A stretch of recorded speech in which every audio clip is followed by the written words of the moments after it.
la Inesita tiende ancho y duerme solita. Sus manos van al gobelino bordado. Qué bonito que sea eso, se llama Samba soltera. Ahí tenés. Y es del Cuchi. Del Cuchi. Bueno, pensaba que la aparición del Cuchi en el mundo del folclore o de la música folclórica es una respuesta a una crisis del folclore. Entró en crisis en un momento dado porque, bueno, teníamos todos una guitarra en casa, todos sabíamos tocar Samba de mi Esperanza, Sapo Cancionero, etc. Pero eso después, no sé si cansó, entró en crisis. Entró en crisis. Y tuvieron que aparecer, sí, no solamente el Cuchi, sino una miríada de compositores a renovar la cosa. El Cuchi, aparte, tenía un gran conocimiento de lo tradicional. Sí. Entonces pudo aportar cosas que venían de afuera con mucho fundamento, con mucha raíz. Sí. Ni hablar de la gente que estaba en su entorno, poetas. Seguro. Que iban como generando esa retroalimentación dentro de la crisis. Sí, y hasta la poesía cambió. Totalmente. Porque no era tan simple, pasó totalmente a ser un poco más figurativa. Y la incorporación de algunas cosas rítmicas, por ejemplo, la vidala o baguala dentro de la samba. Ah, vos me hacías acordar que hay una samba, que es el silbador, claro, donde dice que incorpora la baguala. Dale. Soy ese que va silbando tarde adentro en los caminos y que se vuelve baguala cuando ya todos se han ido. Y ahí viene. Y que se vuelve baguala cuando ya todos se han ido. La belleza. Maravilloso. El tipo anuncia que va a mandar la baguala, hasta con la letra. Totalmente. Eso se llama Samba del Silbador. Samba del Silbador. Sí, es de... Bueno, el Chango Farías Gómez también. Sí. Aportó lo suyo. No, bueno, el Chango con temas ya formados, ya hechos. Recuerdo que hacía... Quiero bailar la samba, los dos solitos. Rarísimo eso que muy. Para trampearte el alma con mi gualicho. Para trampearte el alma con mi gualicho. Qué lindo, loco, eso. Divino. Maravilloso. Maravilloso. Y después hay una incorporación en las melodías. Desde lo melódico. Por ejemplo, el Cuchi tiene una samba que se llama Samba de Argamonte que va como cayendo en las notas raras de los acordes. Sí, señor. Novenas, oncenas, trecenas para los músicos. A Mirá. ver. Novena. Novena. Trecena. Oncena. Y ahora viene algo que no sé qué es. Está bueno. Vueltita. Novena. Y esto es hermoso.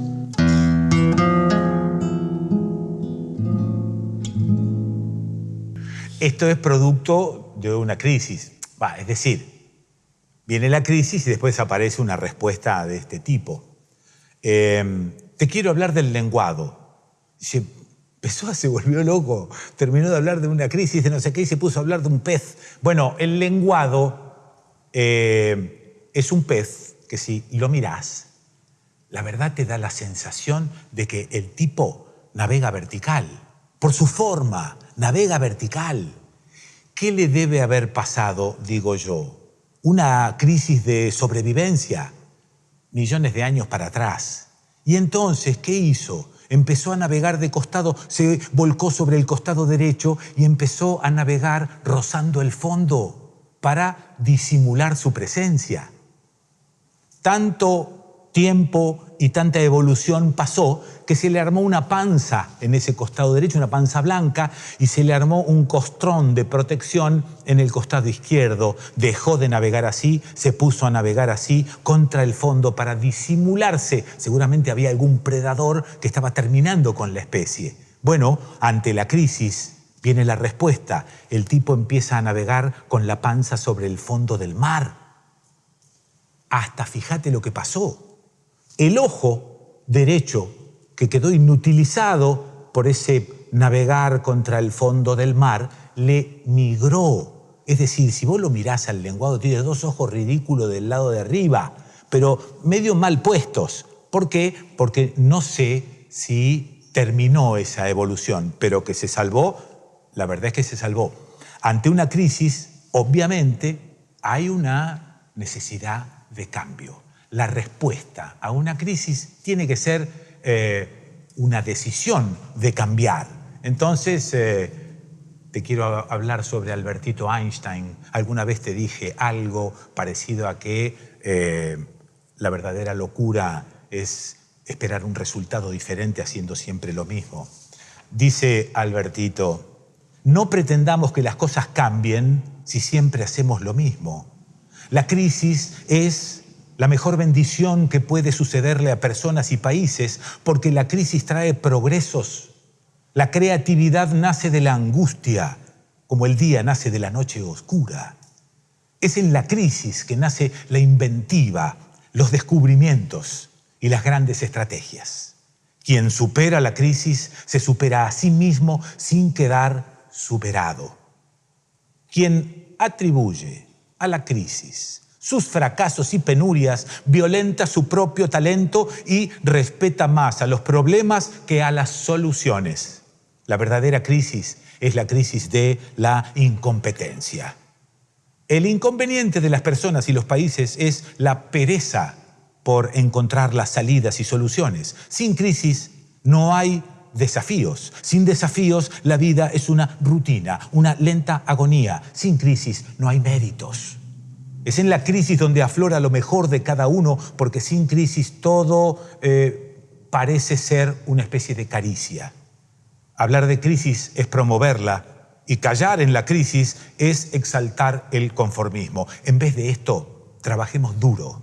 Acabaremos de una vez con la única crisis amenazadora que es la tragedia de no querer luchar por superarla.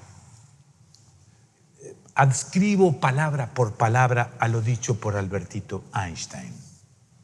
Está bien que hay crisis que son provocadas y en eso los medios tenemos mucho que ver. Hay canales de televisión enteros dedicados a los horrores y hay crímenes que se repiten 7 millones de veces hasta que todo el mundo está convencido de que es un crimen de tipo general. Entonces, ¿esto qué hace? Apoya la gente la tesis de que hay que tener más armamento, de que hay que tener más dinero y poner más plata en armamento para la policía. Entonces, atención con las crisis que son provocadas. La crisis de por sí no tiene un juicio de valor. La crisis es como una evolución. A veces nos preguntamos, ¿el hombre evolucionó para bien o para mal? Los juicios de valor vienen después. La evolución sigue su camino, como sigue su camino quizá el acomodamiento de los ojos de ese lenguado del que te hablé recién.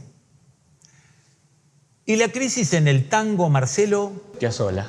Ah, claro. Bueno, perdón, y yo hice mal la pregunta, porque ¿quién responde a la crisis del tango? ¿No? ¿Quién ensaya una respuesta? Uno de ellos, Piazzolla. Don Astor. Dale, toca algo. Otoño, Dale, porteño. dale.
No, mirá, me quedé pensando en esto de la crisis.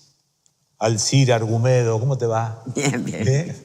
No, en serio, me quedé pensando porque, bueno, como creo haber dicho bien, la crisis es un síntoma. Después hay que ver qué hace uno con esa crisis o qué se hace con esa crisis. Pero ¿en qué momento nos damos cuenta de que hay que empezar a responder con algo a esa crisis si parecería que estamos siempre en crisis? Sí, pero hay momentos que son más críticos, digamos, ¿no? Porque Sí. son momentos de ruptura, de desequilibrios que plantean ciertos peligros y amenazas. Sí. También crisis es una oportunidad, pero en este sentido yo decía que a esta doble faceta de la crisis yo le agregaría esta idea de que en el momento más oscuro de la noche es cuando comienza a amanecer. Sobre todo porque el mundo está atravesando un momento muy oscuro. Sí, pero quiero ponerte un poco en contexto también. Hubo momentos en el pasado sumamente oscuros. No estoy hablando únicamente de los años de plomo de la dictadura argentina. Digo, hubo una Segunda Guerra Mundial.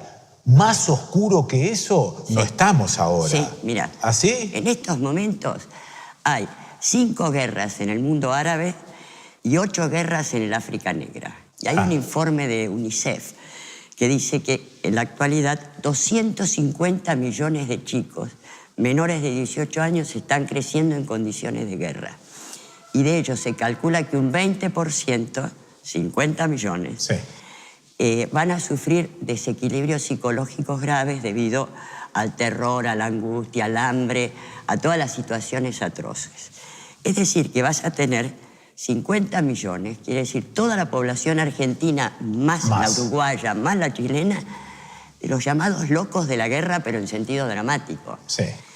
Esto, evidentemente, también se ha dado en los años 90. En los años 90, si uno toma el 20% de las guerras que se dieron en Somalia, en Afganistán y en Irak, tenés cerca de 7, 8 millones. Sí. Que son las bases de el ISIS, Al-Qaeda, etc. ¿Por qué? Porque esa locura da una pulsión de muerte, ¿no? Un desprecio por la vida, por la propia vida y la vida de los otros. Nos pasa desapercibido, leemos cifras, vemos fotografías, nos muestran algún video, seguimos con nuestra vida común y corriente. Me parece que es uno de los aspectos del drama, ¿no? Es decir, la indiferencia y la desinformación. Sí.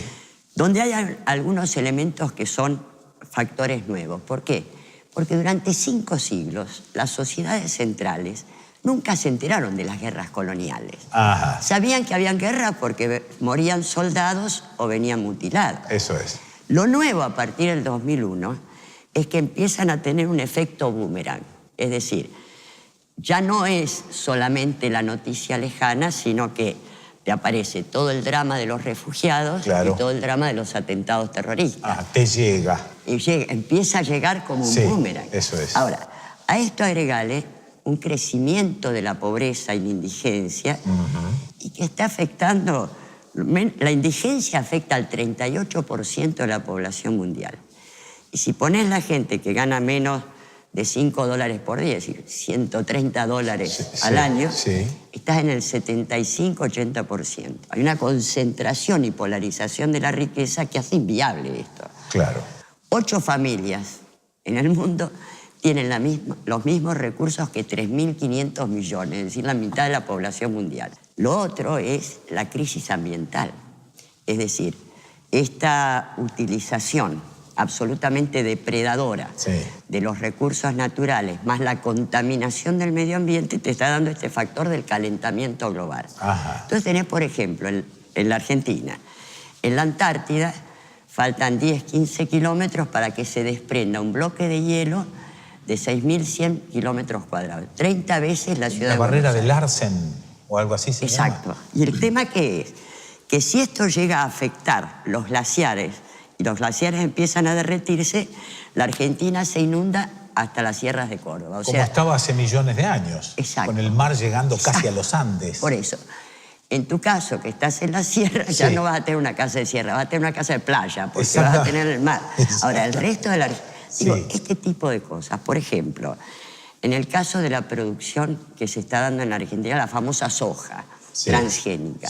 Ante el silencio de los productores, de la complicidad de los políticos, etcétera, son los organismos internacionales que están llamando la atención. La Organización Mundial de la Salud dice que el glifosato es cancerígeno. La Relatoría de las Naciones Unidas para el Derecho a la Alimentación señala que mueren 200.000 personas al año a consecuencia del envenenamiento en sangre de glifosato, y además confirma algo que señaló en su momento Andrés Carrasco, y es malformación en el nacimiento de los chicos. Pero además, la FAO acaba de dar un premio a una experiencia en la Argentina y a otras 50 experiencias en el mundo, donde se demuestra que la producción orgánica rinde solo un 5% menos que la transgénica. Pero ¿sabes qué? El costo por hectárea es 73% inferior y tiene un 50% más de ganancia. Es decir, hay una depredación, depredación ambiental brutal, que además es una gran estafa. Bueno, ni hablar de la explotación del fracking, este famoso vaca muerta. Son explotaciones que tienen una fuerte contaminación del suelo y del aire. Entonces está generando pueblos, en Neuquén, por ejemplo, está generando la contaminación del aire, enfermedades pulmonares en los chicos. Hay otros en Caleta Olivia, se llama EPF, enfermedad poco frecuente, que es metales pesados derivados del petróleo en sangre, y está generando, nos decían algunos, un escenario distinto en el cementerio por la cantidad de crucecitas de chicos que mueren con eso. Esto es un genocidio silencioso en la Argentina. ¿Qué es lo que se necesita para que la humanidad reaccione antes de morir? Bueno, da la sensación que verdaderamente hay una reacción, te diría, a nivel social. Es lo que está pasando en la Argentina. Vos tenés una respuesta con gran creatividad de distintos movimientos sociales en defensa del ambiente, no toquen alfamatina, etcétera, etcétera. Y una ceguera y una mediocridad en las dirigencias políticas que es lamentable. Entonces, lo que se está viendo es que estas respuestas empiezan a aparecer desde la América profunda. ¿Qué pasa? Ahí habría que hacer, nosotros tendríamos que hacer lo que los japoneses llaman el Fuko. Fuko es volver a las raíces para pensar el futuro. Y el tema que es que América Latina tiene un potencial espectacular si es que vuelve a sus raíces. Bueno, pero está toda colonizada. Exacto, lo que sucede es somos que dependientes. Claro, pero es la historia de la Argentina. Acá pareciera que la historia empieza con Solís. Y desconocen que hay 9.000 años antes de acumulación de conocimientos y sabiduría, y de gran sabiduría. Vos pensás que América recién se conecta con las otras civilizaciones hace 500 años.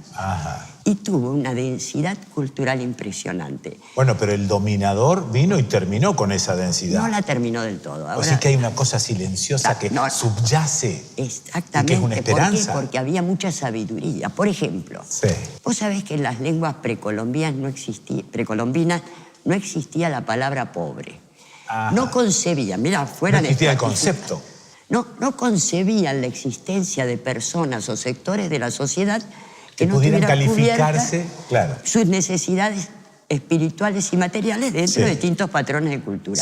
Y esto lo tenían todos, o sea, las sociedades jerárquicas como los aztecas, etcétera, los incas, o los guaraníes. El otro elemento, un fuerte sentido comunitario basado sobre valores de solidaridad y reciprocidad. Y el tercer elemento, a diferencia de la ciencia occidental que considera que la naturaleza es algo exterior a los seres humanos, que se debe conocer para dominar y explotar, para ellos los seres humanos pertenecen a la naturaleza y por lo tanto deben tener relaciones armónicas y no depredadoras. Si empezás a pensar desde ahí el cambio, porque es una crisis civilizatoria, o sea, lo que si se sigue con esta lógica de el deseo de dominio y poder y de acumulación a cualquier precio, tenemos pocas perspectivas, muy pocas perspectivas. Sí, me gusta esa esperanza, pero me parece una especie de optimismo exagerado, que toda esa cultura que vinimos desde Europa a destruir, a Sí. ponerle la pata con los jesuitas y arriba de cada uno de los monumentos de los que vivían acá le construimos una iglesia para taparlos, Bueno, esto ha dado un resultado maravilloso. El resultado maravilloso es que no se ve esa cultura debajo porque hay mucho, nuestro. mira. Pero bueno, pero esa cultura se ve, por ejemplo, en México. Sí, pero acá... Hay restos de cultura. ¿Acá cuál es el resto de la cultura? No le damos Andá a la bola a Corta- nada. Andá Alcira. a Humahuaca, andá a Corrientes, etcétera. Andá a la periferia de las ciudades. Sí. Y ahí tenés Pero esa cultura. toda esa periferia ya no habita más en esa periferia, sino que se ha venido a las Pero ciudades. están impregnados de determinados valores. ¿Por qué? Porque vos ves que las respuestas a nivel de las periferias de la ciudad, de los sectores más golpeados, Sí. es a través de la acción comunitaria, no del individualismo egoísta y la competencia. Ajá, Bueno, lo que funciona es la acción comunitaria. Claro, esas son raíces que siguen existiendo. O sea que tengo que dar vuelta a mi pensamiento, porque, digamos, en principio se me ocurre que falta empeorar mucho para que empecemos a mejorar. Y también se me ocurre que dentro de ese empeoramiento no hay posibilidad ni salida, salvo esto que planteas. Sí, sí. No, yo creo que efectivamente el problema es que no hay, te reitero, no hay salida ni aún para los privilegiados. ¿Por qué? Ahí está, esa frase. ¿Por qué no pueden remontar la crisis que se arrastra desde el 2008? Porque es una crisis de sobreproducción, Ajá. porque ha caído la demanda.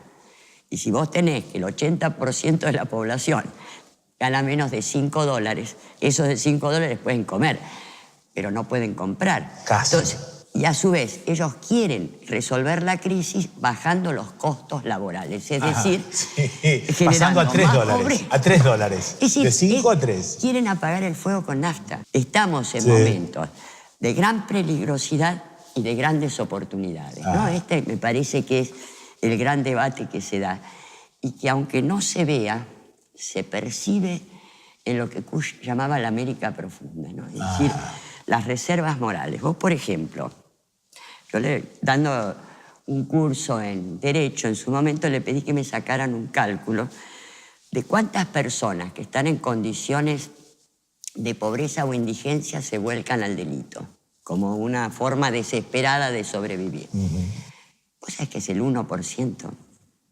En situaciones muy críticas es el 1,5%, el 2%. Sí. Ojo, esto en los empresarios es el 80, 90. Claro. Ahora, ¿qué decís? Que ese 98, 99 es una maravilla. ¿Por qué? Porque aún en condiciones críticas buscan otras alternativas de supervivencia que no es el delito. Hay una resistencia ética también, ¿no? Ahora, ¿qué pasa? Si tenés 14 millones en condiciones de pobreza e indigencia, en una situación crítica, que podés estar llegando al 2%, tenés 280.000 personas destinadas al delito. Ahí tenés la clave de la inseguridad. Falta un debate político que es muy pobre, ¿no? Yo te digo, como diría Martí, he vivido en el monstruo y le conozco las entrañas, viene bastante pobre el debate político, que no está a la altura de la conciencia de los sectores sociales. Yo veo en eso un potencial muy, muy grande, pero con grandes interrogantes también. Gracias, Alcira. No, por favor.